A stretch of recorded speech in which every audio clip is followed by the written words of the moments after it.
The kid wanted many things to happen over the next 4 years, including a Green Bay Packers Super Bowl victory. Didn't happen.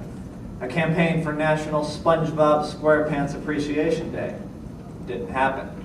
And a personal entourage of adoring females. Definitely did not happen. But more than anything, the kid wanted the F word. And I don't mean the one commonly used in South Park. Rather, the kid wanted a one-way ticket to Liberation Station. The kid wanted freedom. I'm Sarah Doolittle, and I'm an English teacher at Fairview High School, and I have had the pleasure to work with these 5 finalists for the graduation speaker at Fairview for our commencement service. The kid is still a mouse in a cat's litter box. And 4 years later, the kid is not original enough to come up with any analogies that don't involve animals. This is a tradition that we've had at Fairview. We've always had students audition to be graduation speaker in addition to valedictorian and all the other student council speeches. And I really think it's a wonderful opportunity for the students to hear a variety of the voices of the different kinds of students who are here at Fairview.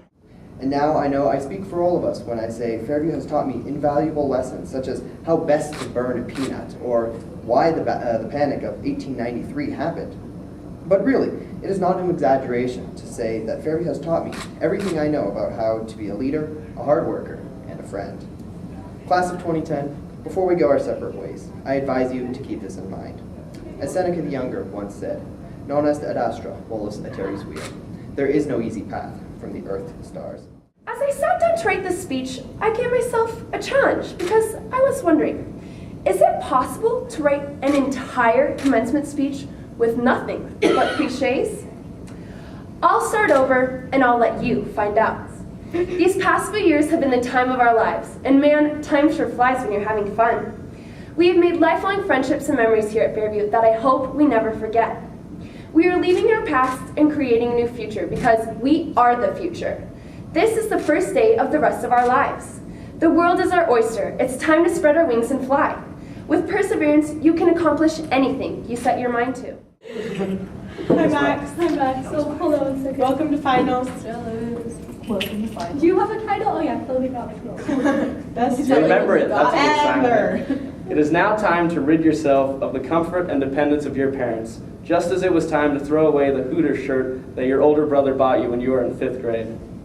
As your school supplies begin to shift from poster boards for class to posters of swimsuit models for your dorm room, we must enter our shopping mall. This day marks a time of browsing alone, trying new things on for size, and spending money with a credit card that's actually linked to our own bank account. While today we are all dressed the same, tomorrow we must all put on different clothing. So, members of the class of 2010, as you travel to your unique designer stores, remember this: life is too short to choose from the front of the rack. Choose the clothes that show who you are, and remember, if all else fails, clothing's optional. And I've seen some crazy things that many classes in the future won't ever have the pleasure of being a part of. For example, we were the last freshman class that got to enjoy the pleasures and caffeine of the medieval bean. We got out of school one day because the wind was too powerful, and we even went through an all-school lockdown. People have asked if I'm excited to graduate, and every time I say, yeah, kinda, and they ask why I'm not ecstatic to be out of high school. Well, think about it. It's going to be so different because the last 13 years of our weekly lives have been planned out.